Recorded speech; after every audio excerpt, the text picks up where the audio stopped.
जय श्री कृष्णा। राधे राधे। आइए सुनते हैं देवसैनी एकादशी व्रत कथा। धर्मराज युधिष्ठिर ने कहा, हे केशव, आषाढ़ शुक्ल एकादशी का क्या नाम है? इस व्रत के करने की विधि क्या है और किस देवता का पूजन किया जाता है? श्री कृष्ण कहने लगे कि हे युधिष्ठिर, जिस कथा को ब्रह्मा जी ने नारद जी से कहा था वही मैं तुमसे कहता हूँ। एक समय नारद जी ने ब्रह्मा जी से यही प्रश्न किया था। तब ब्रह्मा जी ने उत्तर दिया कि हे नारद, तुमने कलियुगी जीवों के उद्धार के लिए बहुत उत्तम प्रश्न किया है, क्योंकि देवसैनी एकादशी का व्रत सब व्रतों में उत्तम है। इस व्रत के समस्त पाप नष्ट हो जाते हैं और जो मनुष्य इस व्रत को नहीं करते वे नरकगामी होते हैं। इस व्रत के करने से भगवान विष्णु प्रसन्न होते हैं। इस एकादशी का नाम पद्मा है। अब मैं तुमसे एक पौराणिक कथा कहता हूँ, तुम मन लगाकर सुनो। सूर्यवंश में मानधाता नाम का एक चक्रवर्ती राजा हुआ करते थे, जो सत्यवादी और महान प्रतापी था। वह अपनी प्रजा का पुत्र की भांति पालन किया करता था। उसकी सारी प्रजा धन धान्य से भरपूर और सुखी थी। उसके राज्य में कभी अकाल नहीं पड़ता था। एक समय उस राजा के राज्य में 3 वर्ष तक वर्षा नहीं हुई और अकाल पड़ गया। प्रजा अन्न की कमी के कारण अत्यंत दुखी हो गई। अन्न के न होने से राज्य में यज्ञ आदि भी बंद हो गए। एक दिन प्रजा राजा के पास जाकर कहने लगी कि हे राजा, सारी प्रजा त्राहि त्राहि पुकार रही है, क्योंकि समस्त विश्व की सृष्टि का कारण वर्षा है। वर्षा के अभाव से अकाल पड़ गया है और अकाल से प्रजा मर रही है। इसलिए हे राजन, कोई ऐसा उपाय बताओ जिससे प्रजा का कष्ट दूर हो। राजा मानधाता कहने लगे कि आप लोग ठीक कह रहे हैं। वर्षा से ही अन्न उत्पन्न होता है और आप लोग वर्षा न होने से अत्यंत दुखी हो गए हैं। मैं आप लोगों के दुखों को समझता हूँ। ऐसा कहकर राजा कुछ सेना साथ लेकर वन की तरफ चल दिया। वह अनेक ऋषियों की आश्रम में भ्रमण करता हुआ अंत में ब्रह्मा जी के पुत्र अंगिरा ऋषि के आश्रम में पहुंचा। वहां राजा ने घोड़े से उतरकर अंगिरा ऋषि को प्रणाम किया।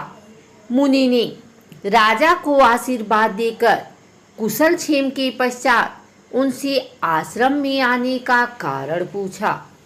राजा ने हाथ जोड़कर विदित भाव से कहा कि हे भगवान, सब प्रकार से धर्म पालन करने पर भी मेरे राज्य में अकाल पड़ गया है। इससे प्रजा अत्यंत दुखी है। राजा के पापों के प्रभाव से ही प्रजा को कष्ट होता है, ऐसा शास्त्रों में कहा है। जब मैं धर्मानुसार राज्य करता हूँ तो मेरे राज्य में अकाल कैसे पड़ गया, इसके कारण का पता मुझको अभी तक नहीं चल सका है। अब मैं आपके पास इसी संदेश को निवृत्त करने के लिए आया हूँ। कृपा करके मेरे इस संदेह को दूर कीजिए। साथ ही प्रजा के कष्ट को दूर करने का कोई उपाय बताइए। इतनी बात सुनकर ऋषि कहने लगे कि हे राजन, यह सतयुग सब युगों में उत्तम है।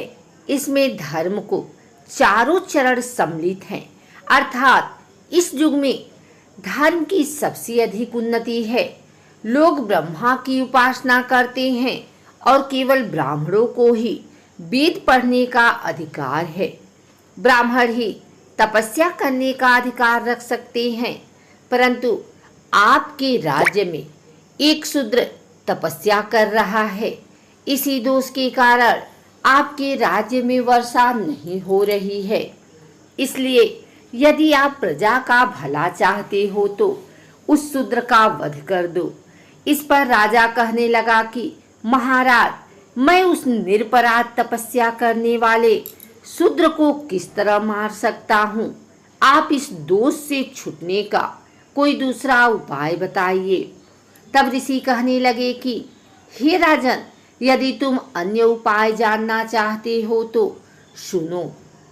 आषाढ़ मास के शुक्ल पक्ष की पद्मा नाम की एकादशी का विधि पूर्वक व्रत करो। व्रत के प्रभाव से तुम्हारे राज्य में वर्षा होगी और प्रजा सुख प्राप्त करेगी, क्योंकि इस एकादशी का व्रत सब सिद्धियों को देने वाला है और समस्त उपद्रवों को नाश करने वाला है। इस एकादशी का व्रत तुम प्रजा सेवक तथा मंत्रियों सहित करो। मुनि के इस वचन को सुनकर राजा अपने नगर को वापस आया और उसने विधि पूर्वक पद्मा एकादशी का व्रत किया। उस व्रत के प्रभाव से वर्षा हुई और प्रजा को सुख पहुंचा। अतः इस मास की एकादशी का व्रत सब मनुष्यों को करना चाहिए।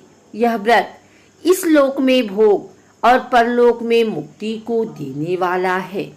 इस कथा को सुनने और पढ़ने से मनुष्य के समस्त पापों का नाश होता है।